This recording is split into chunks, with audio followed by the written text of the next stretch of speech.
7 ఏళ్ళు అమ్మవారికి, 17 ఏళ్ళు రామచంద్రమూర్తికి. మాల వేయబోతే ఇట్లా చెయ్యి అడ్డం పెట్టారట స్వామివారు, వేయించుకోలే. అందుకు రామాయణం వినాలి. జనకుణ్ణి చూస్తూ సీతమ్మతో మాట్లాడుతున్నారటండి. నిన్ను పెళ్ళాడటానికి మేము విల్లు ఎక్కువ పెట్టలేదు అన్నాడండి. ఉలిక్కిపడ్డాడు జనకుడు. మీ తండ్రి పౌరుషవంతులు లేరా అని అడిగారు. ఉన్నాము అన్న సమాధానంలో విరిచాం, కానీ నిన్ను పెళ్ళాడటానికి కాదు. నిన్ను పెళ్ళాడాలంటే మా తల్లిదండ్రులు అంగీకరించాలి. అది రామాయణంలో ఉన్న గొప్పతనం అండి.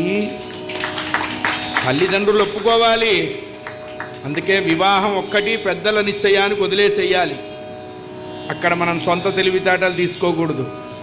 ఇప్పుడు దరిద్రపు బ్యాచ్, నాన్న ఏం నాన్న, నీ కోడలు నాన్న, నాకు